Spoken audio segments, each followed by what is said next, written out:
Buenas noches. En este segundo programa de esta temporada 2021-2022 en Canal Sierra de Cádiz, pues como ya comentamos la semana pasada, tenemos también ocasión de tener un invitado. En esta ocasión una invitada que es la doctora Mariela Izquierdo Gómez, que es cardióloga del Hospital Universitario de Canarias en Santa Cruz de Tenerife y que nos va a exponer algunos conocimientos que ella tiene, que son muchos, sobre cómo el COVID ha afectado en cardiología, entre otras especialidades, por supuesto.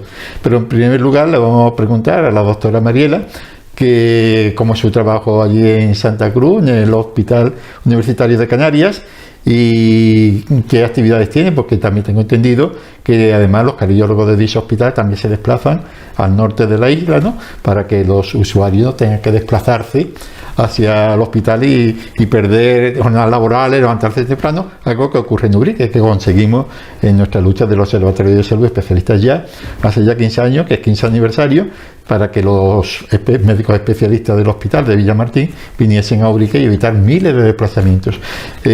Realmente, la actividad extrahospitalaria, ¿en qué consiste, doctora? Buenas noches a todos y muchas gracias, Antonio, por la invitación. Yo como cardióloga del Hospital Universitario me dedico habitualmente estoy adscrita a la sección de imagen cardíaca o ecocardiografía o cardioresonancia, pero además, como bien dice, todos y cada uno de los cardiólogos de mi hospital pues atendemos a la población del área norte de la isla de Tenerife. Entonces, como tal, pues 1 o 2 veces a la semana cada cardiólogo se tiene que desplazar a un CAE. Un CAE es un centro de atención especializada ambulatoria, es decir, nos desplazamos a un lugar donde tenemos consultas externas y allí atendemos a la población de nuestra zona. Yo en concreto me desplazo al Puerto de la Cruz y allí, junto con el resto de mis compañeros, pues hacemos consulta especializada, es decir, con una consulta de cardiología, pero en lugar de que el paciente se desplace al hospital, somos nosotros los que nos desplazamos a ese centro, que está generalmente cerca del centro de salud de cada paciente. Es una ventaja para el paciente fundamentalmente porque evita desplazamientos largos. Hay muchos pacientes mayores pues que no tienen medios de transporte o que dependen de que un familiar los pueda llevar, y sin embargo, pues si es el especialista el que se desplaza, pues ese desplazamiento es menor. Muchos vienen caminando, muchos son vecinos del CAE y allí pues pueden ser atendidos y pueden ser valorados.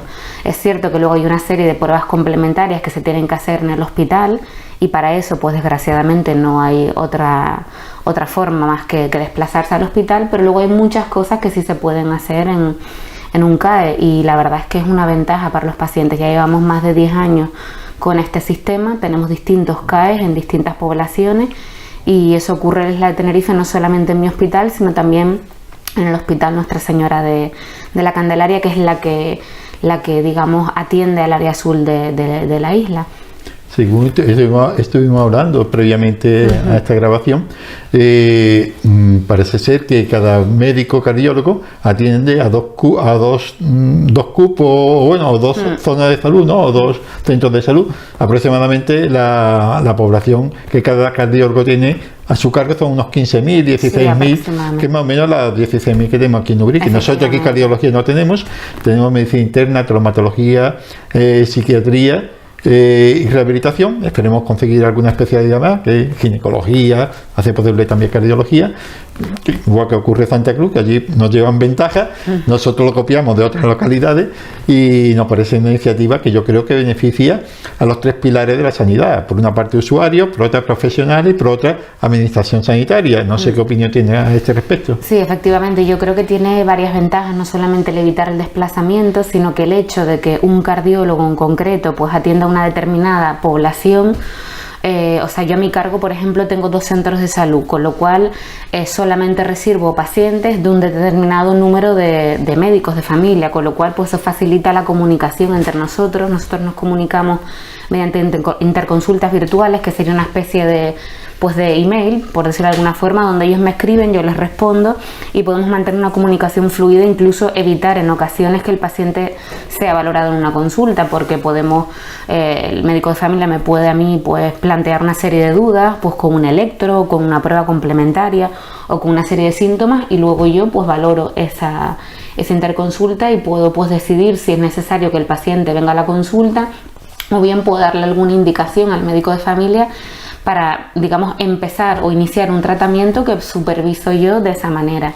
Y yo creo que eso es una ventaja también de no solamente para comunicarnos, sino también incluso pues como formación, es decir, puedo ayudar a mis compañeros médicos de familia pues ante determinadas dudas o problemas que se les presenten en su día a día, pues los puedo ayudar, los puedo incluso formar o indicar qué cosas hay que hacer. Hay una serie también de protocolos que se han creado entre atención primaria y atención especializada que en nuestro caso pues digamos se han trabajado mucho lo que son los problemas crónicos más frecuentes, de forma que los médicos de familia tengan, digamos, una serie de indicaciones básicas que deben de conocer de cara a nuestra especialidad.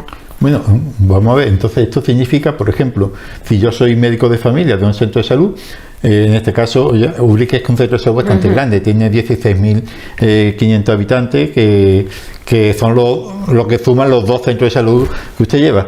Pero lo que voy a explicar, lo que quiero decir es, si yo soy un médico y detecto en un paciente una arritmia, un problema que puede ser de origen cardíaco, o una persona que ya tiene problemas cardíacos pero se está descompensando, yo escribo en el ordenador una interconsulta, quiero consultar con el cardiólogo que lo está viendo, diciéndole que aparecen estos síntomas en un paciente nuevo, o en este paciente ya diagnosticado que aparecen nuevos síntomas y me gustaría que lo revisara.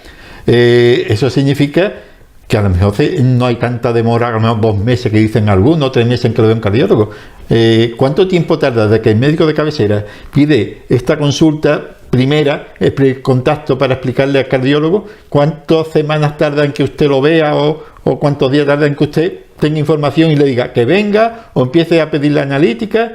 ¿Cuántos días tarda usted en responder? Nosotros tenemos un plazo máximo de 1 semana para responder. Habitualmente respondemos antes, a lo mejor en 2-3 días ya tenemos un primer contacto con el médico de cabecera y lo que hacemos es pues detectar nosotros como especialistas si lo que me está contando mi compañero es algo urgente o no. Si es algo urgente, pues incluso a veces hasta nos lo sobrecitamos si es necesario al día siguiente o la siguiente semana, si es algo muy grave que creemos que no puede esperar. Y cosas que son normales, que pueden esperar, pues nuestra lista de espera aproximadamente ahora mismo está, dependiendo del centro de especialidad, pero en nuestro caso aproximadamente en torno a las 3 semanas. Y luego pues siempre lo importante es que en ese primer contacto, si es algo no grave, también podemos empezar a indicar algo, por ejemplo una arritmia. Pues efectivamente el electro que me has mandado veo una arritmia, pues para esta arritmia el tratamiento es este, vete iniciándolo, y yo de forma que cuando viene el paciente a verme a mí ya he iniciado el tratamiento que le corresponde por parte de su médico de familia, y yo creo que eso es una ventaja. Bueno, aquí hay que aclarar que cuando el médico de familia detecta ya de entrada que hay un problema urgente, me refiero que luego, lo manda al hospital al momento, es decir, que no hay que esperar 2 o 3 días que lo vea el cardiólogo. De entrada, si el médico de familia, que está perfectamente, es especialista en medicina familiar, detecta algo sospechoso de gravedad, inmediatamente lo manda al hospital. Y aquellas cosas que es simplemente consulta para ver si hay que ir más rápido o puede esperar, es lo que ya manda al cardiólogo para que a su vez lo valore y le diga venga usted pronto, o puede esperar 2 semanas, empiezo con este tratamiento, no sé si es así. Este sistema digamos, de comunicación es para patología no urgente. Puede ser preferente, que yo soy la que decido si es preferente o no, o una patología normal que puede ser vista en un turno normal sin ningún problema, pero desde luego cualquier urgencia cardiológica tiene que ser valorada en un servicio de urgencia sobre la marcha. No podemos esperar a este tipo de valoración. Y para que el cardiólogo, en este caso, Mariela, pueda valorar lo que el médico de familia le está exponiendo en el escrito, ¿qué pruebas puede mandar ya el médico de familia para que el cardiólogo lo valore hasta que llegue el día de la cita, o para que diga el cardiólogo si esto debe venir hoy mismo o dentro de 3 días, puede esperar 3 semanas? ¿Qué prueba puede ya enviar el médico de familia? Pues las pruebas complementarias básicas que se pueden hacer en cualquier centro de salud, que sería una analítica, una radiografía de tórax para ver el corazón y un electrocardiograma, que son pruebas que se hacen en cualquier consulta de un centro de salud. Y además de eso, esto junto con la información que el médico de familia nos aporta, es decir, una buena exploración física para ver si hay algún hallazgo de interés, y bueno, que nos transmitan correctamente toda la información referida por el paciente, todos sus síntomas, qué es lo que le pasa, qué es lo que no le pasa. aquí el problema se plantea, y además lo vemos en todos los medios de comunicación, tanto sindicatos, colegios de médicos y demás, que muchas veces el médico se le asigna 6 o 7 minutos por paciente. Para hacer un historial, una exploración pedianalítica es insuficiente, pero es que además muchas veces no son 6 o 7 minutos lo que se le asigna, sino que encima le meten pacientes sin cita, incluidos en la cita de otros médicos que están ausentes por vacaciones, por enfermedad, por el motivo que sea, se la añaden y además le meten mucha burocracia. Y muchas veces esto tan sencillo, entre comillas, que hacen un historial, pedir unas pruebas, muchas veces al médico de familia casi le es imposible adjuntar esto al cardiólogo, entonces el cardiólogo a veces se ve la necesidad de solicitar estas pruebas, lo cual permite a lo mejor, o permite no, que hace que se atrase un poco la cita presencial, ¿no? Es relativamente frecuente que tengamos que pedir más información de la que nos aportan porque a veces es insuficiente, que yo entiendo que muchas veces esto es motivado por la falta de tiempo, pero si a lo mejor pues empleamos un poquito más de tiempo en ese primer contacto, pues evitaremos luego seguir una serie de correos de atraso, me dices, ¿no? Te digo, me dices, efectivamente. Y en una consulta, por ejemplo, en el norte de Santa Cruz de Tenerife, periférica, fuera del hospital, ¿qué aparato o qué cosa tiene allí el cardiólogo antes de pedirle si hace falta pruebas mucho más complicadas en el hospital? Pero allí, ¿qué es lo que tiene? Pues nosotros básicamente tenemos una consulta donde tenemos una enfermera.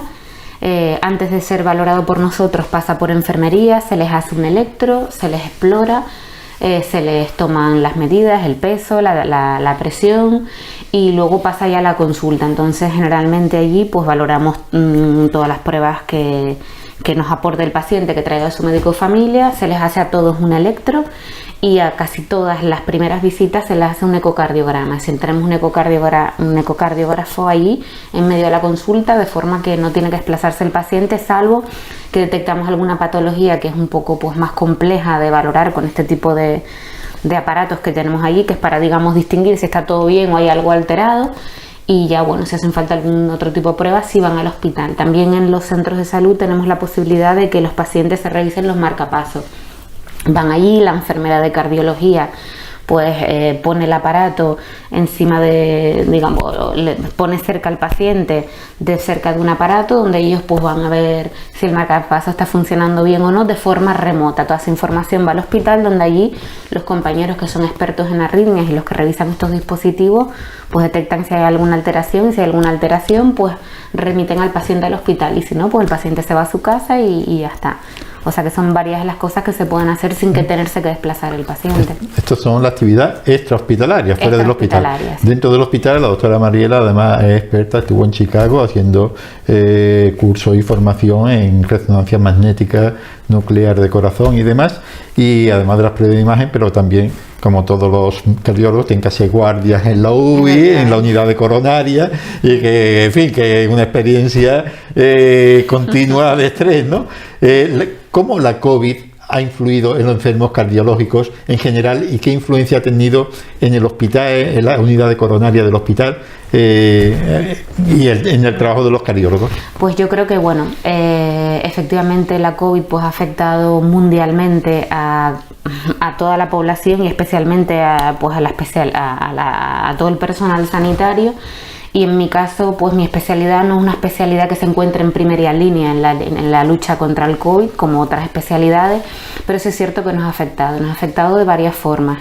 En primer lugar, porque nuestros pacientes se han visto afectados por la COVID. Y nuestros pacientes son pacientes complejos que tienen problemas de corazón y como tal, pues son pacientes potencialmente más complicables que con una persona joven que no tenga ningún tipo de problema. O sea que nuestros pacientes se complican más, ingresan más por la COVID y muchos con desenlace pues fatal.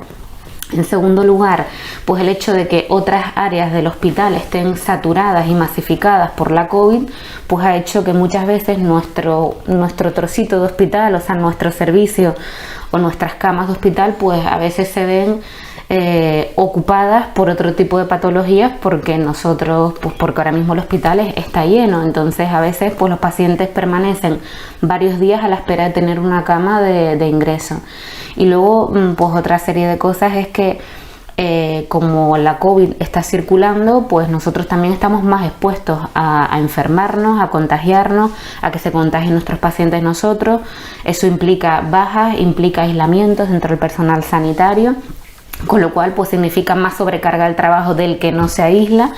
Y luego una cosa importante, interesante, que es que ahora mismo los hospitales se han blindado, se han blindado a lo que son visitas de familiares, y muchas veces los pacientes lo llevan mal, porque al estrés de estar ingresado se supone el estrés de la incomunicación, no solamente del propio paciente, sino también de sus familias, porque las familias se quedan fuera, suponen que les están tratando a sus familiares y que lo están tratando bien, pero no saben cómo están, cómo se encuentran. Entonces, bueno, en concreto en nuestro servicio, pues lo que nos hemos dedicado es a dar información telefónica. O sea, lo que antes se daba de forma presencial, pues hay un momento del día donde hay que pararse y llamar a cada una de las familias de los pacientes para darle información médica. Y claro, los familiares esperan con mucha ansiedad ese momento del día, esa llamada de teléfono para ver cómo está su familiar, que no lo ven. Nosotros ahora, antes en una unidad de cuidados intensivos, pues lo que son los dispositivos móviles pues no se permitían, para favorecer que el paciente se encuentre pues tranquilo, sin tener ningún tipo de estrés exterior. Sin embargo, ahora pues hemos visto que ellos necesitan también estar comunicados, y como no reciben visita, pues se les ha permitido tener el móvil a su disposición para hablar con sus familiares o establecer videollamadas o WhatsApp, lo que ellos consideren. Y luego, solamente en aquellos casos, los pacientes donde están muy graves o creemos que se benefician de tener algún tipo de visita o de contacto de algún familiar, y en menores sobre todo, menores es obligatorio, pues sí hemos permitido a lo mejor entrar, pero periodos muy reducidos de tiempo, y no solamente por el paciente sino por ellos. Entrar en un hospital, tal y como están las cosas, implica aumentar el riesgo de contactos, no solamente de ellos hacia nosotros, sino nosotros hacia ellos y entre ellos, con lo cual pues ahora mismo, aunque nos gustaría que fuera diferente, pues no se puede. Tratamos de humanizar mucho, más aún si cabe, pues el trato con el paciente, porque entendemos que ahora mismo se necesita, pero desde luego que es algo que afecta, y no solamente a los familiares, sino a los pacientes y a nosotros también, que a veces pues bueno, tienes que asumir el papel de familiar y de amigo para cogerle la mano, además de tu trabajo habitual. En fin, el tiempo apremia siempre en la televisión, en los medios de comunicación, y quedan muchos temas, ¿no? Por nosotros teníamos infinitos, pero hay un tema que me gustaría abordar porque no todo es COVID en la vida, y hay padecimientos y hay cosas, y la gente también se muere por otras cosas que no es COVID, o complicaciones. Por ejemplo, la hipertensión.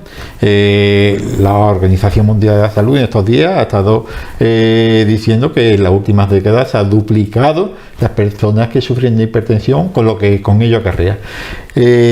Tocando este tema, ¿qué repercusión tiene, por ejemplo, el tabaco, que todavía es un problema que sigue ahí y va a existir durante yo que sé cuánto tiempo, en cardiología, y la sal, y concretamente la hipertensión? Es decir, la sal y el tabaco, ¿en qué influyen? Dice que es mala, pero ¿en qué? ¿Por qué?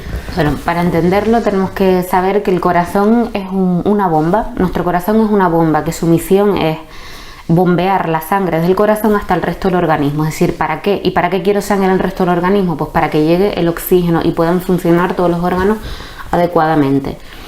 Hay determinadas circunstancias y determinadas cosas, como por ejemplo la hipertensión, que hace que los vasos que llevan esa sangre pues se endurezcan, se hagan más rígidos, se produce lo que es la arteriosclerosis, y por tanto el corazón tiene que trabajar con más fuerza. Eso es lo que ocurre cuando una persona tiene la presión alta. El corazón tiene que trabajar con más fuerza, y al trabajar con más fuerza pues se tiene que adaptar a ese exceso de fuerza, y las paredes del corazón se endurecen.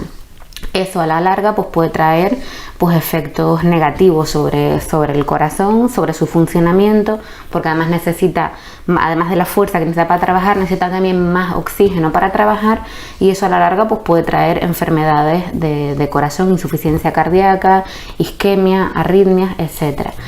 El tabaco y el consumo de sal pues son factores de riesgo que por distintas vías también hacen que aumente la presión. El tabaco en concreto aumenta la vasoconstricción de los vasos, es decir, que hace que los vasos se hagan más estrechitos, y entonces pues eso hace que la tensión con la que trabaja el corazón es mayor, y además pues también provoca taquicardia, es decir, el corazón tiene que bombear más rápido, más veces por minuto, y eso es un exceso de trabajo. Y luego el consumo de sal lo que hace es que se retengan más líquidos, y esa retención de líquidos hace que aumente la presión también, con lo cual pues hace que también el corazón tenga que trabajar contra más resistencia, por decirlo de alguna forma. Entonces, la hipertensión en general es el asesino silencioso, que hace daño a muchos órganos, pero que no nos damos cuenta de eso porque no tiene síntomas hasta que ya los tenemos. Y básicamente es porque, digamos, sometemos a un esfuerzo mayor al corazón.